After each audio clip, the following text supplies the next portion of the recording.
Hello guys, बाइकपुर में आप लोगों का स्वागत है। देखिए कैसे बैल वाले रास्तों के बीच में हम लोग फंसते हुए अपने रास्ते से निकल रहे हैं और एक बेहतरीन लोकेशन की तरफ, जिसका नाम है बिलाड़ा से जोधपुर के बीच में हाईवे पे आने वाला।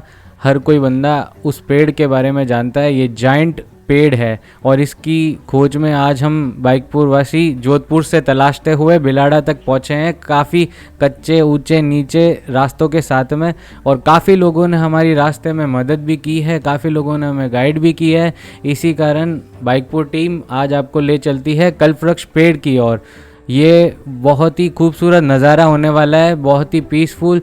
ये ऐसा प्रतीत हुआ हमें जैसे हम लोग उसके सामने एकदम जैसे पहुँचे और हमारा मन एकदम शांत हो चुका था, क्योंकि वो जगह की वाइब ही अलग थी। और अब मैं आपको उस जगह का नज़ारा दिखाने वाला हूँ कच्चे रास्ते से होते हुए, और उस पेड़ के बारे में आपको बहुत कुछ बताया जाएगा। बहुत से एक फैक्ट्स हैं जो हम आपसे शेयर करने वाले हैं।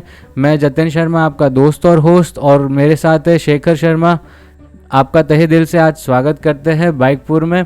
चलिए दोस्तों, हम आगे चलते हैं। और ये रहा मंदिर का बैक, जो फ्रंट का व्यू है वो आप देख रहे हैं। इसका एंट्रेंस बहुत ही अद्भुत नज़ारा है।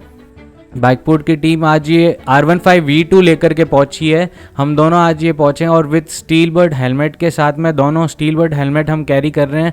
एक छोटा हमने कैमरा कैरी किया है गोप्रो, और एक हमने DSLR भी आजकल शूट में लिया है। जैसे कि आप सामने देख पा रहे हैं, मंदिर के अंदर हम एंटर हो चुके हैं और आप सामने देख रहे हैं वो पेड़, ठीक है। उससे पहले आपको नंदी महाराज दिख रहे हैं। ये शिव जी का मंदिर है यहाँ पे। ये दोस्तों हर जगह होता है हमारे हिंदू धर्म में। और ये पेड़ आप देख रहे हैं सामने, ये बहुत ही जाइंट पेड़ है। इसी का नाम है कल्पवृक्ष।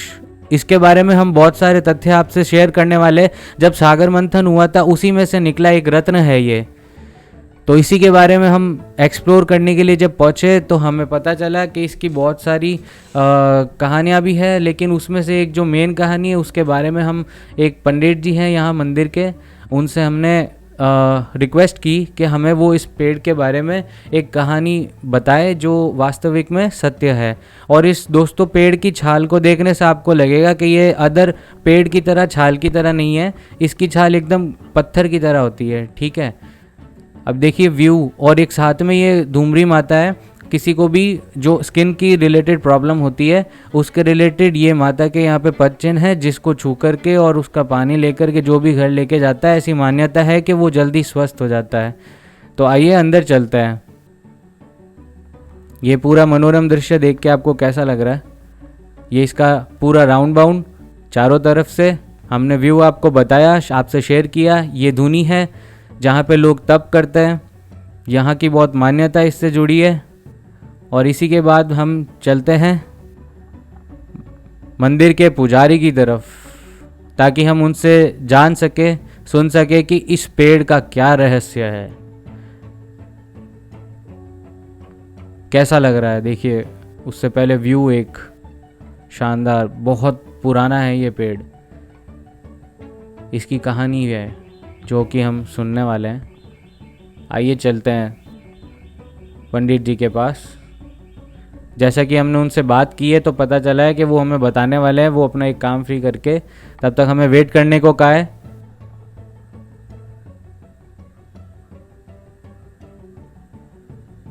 थोड़ी देर हमने विश्राम किया। हमारे पंडित जी से आग्रह करने के बाद में उन्होंने हमारे बताने के लिए वो आगे आए हैं। और लेकिन दोस्तों आप लोगों को समझ में नहीं आएगा, जैसे कि ये रीजनल लैंग्वेज में के अंदर हमसे बात हो रही है, तो मैं आपके लिए इसका अनुवाद किए देता हूँ, ट्रांसलेशन आई मीन, ठीक है। तो उसके बारे में बताने से पहले इन्होंने बताया कि ये 33 कोटि देवी देवताओं का निवास है इस पेड़ के अंदर। और इसके बारे में हम लोग एक छोटा सा वीडियो और बनाने वाले हैं, जिसके अंदर उन्होंने हमें राजा बलि के मंदिर के बारे में भी बताया, जो कि विष्णु भगवान के एक अवतार, वामन अवतार के बारे में है, उनसे रिलेटेड है। उसके मंदिर में हम लोग अभी जाएंगे इसको विज़िट करने के बाद में। तो जैसे कि हमें बता रहे हैं, पहले ये लक्ष्मण झूला है, राम सेतु जो स्टिक से आपको पॉइंट आउट किए जा रहे हैं, ठीक है। और ये है राम लक्ष्मण की गुफा जो उन्होंने पहले अभी पॉइंट करके बताई थी। ये लक्ष्मण झूला आप देख रहे हैं, ठीक है। ये गुफा है राम जी और लक्ष्मण जी की, जो कि वनवास के दौरान उन्होंने यहाँ रुके थे। इसके बाद में हम लोग देख पा रहे हैं नीचे, ये अमरनाथ है। अमरनाथ की गुफा जैसा प्रतीत होगा हमें यहाँ पे अंदर, ठीक है। आगे चलते हैं। आगे उन्होंने हमें यहाँ पे ओम का निशान बताया उन्होंने, और साथ ही त्रिदेव के बारे में बताया, ब्रह्मा, विष्णु और महेश के बारे में। आकृति जो उभरी भी आई है, जो कि आपको लग रहा है कि वहाँ पे एक चंदन की टीका लग रखा है मौली के ऊपर, वहाँ पे और उसके पास में नीचे, और जो ऊपर हाथ करके बता रहे हैं वो गोमुख है, ठीक है। गोमुख यानी जो गाय का मुख है, देखिए आप, वो ऐसा प्रतीत हो रहा है, ठीक है। और यहाँ से हम आगे चलते हैं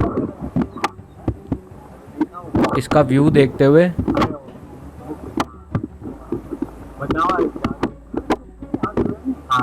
इन्होंने हमें इनकी छाल के बारे में बताया था, जो कि हम लोग आपसे बात कर ही रहे थे कि ये छाल अलग सी लगती है, एकदम हार्ड है, अदर पेड़ से अलग। अब यहाँ हम आए तो हमने ऊपर देखा एक तीसरी आँख है, ये जो गुंबदनुमा बाहर आ रखी है वो शिव जी की तीसरी आँख प्रतीत होती है, ऐसा उन्होंने हमसे शेयर किया। उसके बाद में हमें काफ़ी कुछ रोचक तथ्य बताए, जैसे कि दोस्तों, हम आपको कल्पवृक्ष एक मंदिर है और कल्पवृक्ष एक पेड़ है जो कि स्वर्ग से लाया गया बताया जा रहा है। जब समुद्र मंथन हुआ था तो इसके बारे में एक कहानी है, एक विचित्र घटना है जिसके वजह से ये पेड़ आज हमारे सामने मौजूद है। और इसके बारे में मैं आपको बताता हूँ कि वो घटना जो हुई थी उसमें समुद्र मंथन हुआ था। हिंदू मिथोलॉजी के अंदर जब समुद्र मंथन हुआ तो उसमें से 7 तरह के अलग रत्न बताए गए थे। तो उस रत्न में से एक रत्न ये वृक्ष है। और जब इंद्र देवता और राक्षसों के बीच में जब ये युद्ध हुआ तो उन्होंने देवताओं को घमंड आ गया था। इसी कारणवश ब्रह्मा जी ने इस वृक्ष को यहाँ स्थापित किया, ठीक है। जिस वजह से ये आज चमत्कारी गुणों से भरपूर है। और जब आप इसे नोटिस करेंगे तो आपको बहुत सारी विविधताएं और बहुत सारे संदेश देखने को मिलेंगे, जो कि मैं आपको बताने वाला हूँ। आइए चल के हम देखते हैं कि क्या क्या चीज़ें मौजूद है, ठीक है। आइए। जैसे कि पहले हम देख पा रहे हैं कि शिव जी का यहाँ पे एक मंदिर बन रखा है छोटा सा, पास में नंदी महाराज है, ठीक है। हम लोग यहाँ से शुरू करते हैं। ये जो चीज़ आप देख रहे हैं, ये जहाँ ये अमरनाथ जैसी गुफा है, ठीक है। ये आप लोगों को सेंस करना पड़ेगा, जो लोग हिंदू मिथोलॉजी से कनेक्ट हैं और जो इससे संबंधित हैं या जो समझना चाहते हैं उन लोगों के लिए है, ठीक है। ये जो है, ये जो जगह देख पा रहे हैं, ये अमरनाथ गुफा का टाइप क्षेत्र है, ठीक है। और जब ये देखते हैं तो आपको पता चलेगा, ये सांप के फन जैसा आपको दिखेगा, ठीक है। और जब वो देखेंगे तो ये मुख है ऊपर, और जो ये पट्टी बन रखी है ये आपको राम सेतु जैसी प्रतीत होगी, ठीक है। और यहीं से हम आगे प्रस्थान करते हैं तो आपको यहाँ से एक गोमुख देखने को मिलेगा जो कि यहाँ मौजूद है, ठीक है। और गोमुख के बाद में जब आप यहाँ देखते हैं तो ये आपको जैसे ओम, ये ओम जो है यहाँ आपको देखने को मिलता है। ये जो आप देख पा रहे हैं ये ओम है, ठीक है। और यहीं ऊपर आपको ओम देखने को मिल रहा है। और इसी के साथ में आप जब नीचे देखेंगे तो आपको एक सांख्या देखने को मिलेगा, ठीक है। ये सांख्या कुछ इस तरीके का बन रहा है, ठीक है। हाँ, और ये है ब्रह्मा, विष्णु और महेश, ठीक है।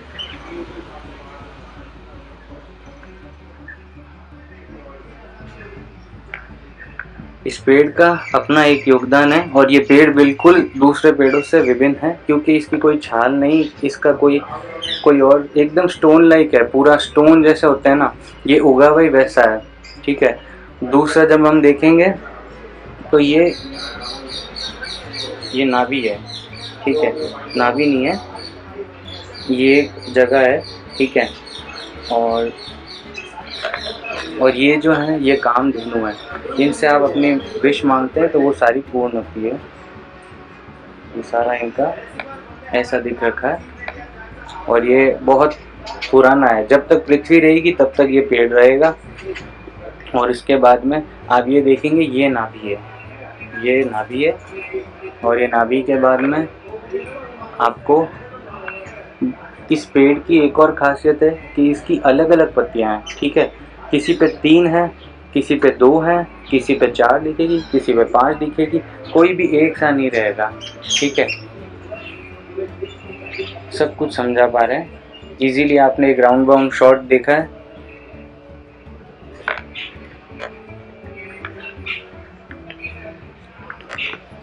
ये शिव जी का मंदिर, पीछे राधा कृष्ण जी का मंदिर और साथ में ही ये गोगरे वाली माई की जीवित समाधि है, जिनका आशीर्वाद बना रहता है। जिनको भी कोई स्किन से रिलेटेड कोई भी दिक्कत होती है तो जो ये माता है यहाँ पे इन्होंने जीवित समाधि ली थी, तो इनके जो चरण आपको दिख रहे हैं, फुटप्रिंट्स दिख रहे हैं, इन फुटप्रिंट्स पे जो पानी आता है उसको हम घर ले जा सकते हैं। दूसरे पानी के साथ में मिक्स करके हमें इन्हें रोज़ ग्रहण करना है, जिससे जिसको भी स्किन से रिलेटेड समस्या है वो सारा निवारण यहाँ होता है, ठीक है। ये भी यहीं मौजूद है। ये बहुत ही दोस्तों अपने आप में बहुत ही खास है ये वृक्ष और ये जगह भी, ठीक है। ये बहुत ही अपने आप में इसलिए खास है क्योंकि ये जगह चुनी गई, और ये किस लिए चुनी गई इसके पीछे भी बहुत बड़े रहस्य होंगे जो कि आज तक अनसुलझे हैं, ठीक है। लेकिन जिस हिसाब से ये हमें प्रतीत होता है हम उनसे अंदाज़ा लगा पाते हैं कि ये अपने आप में कितना खास है।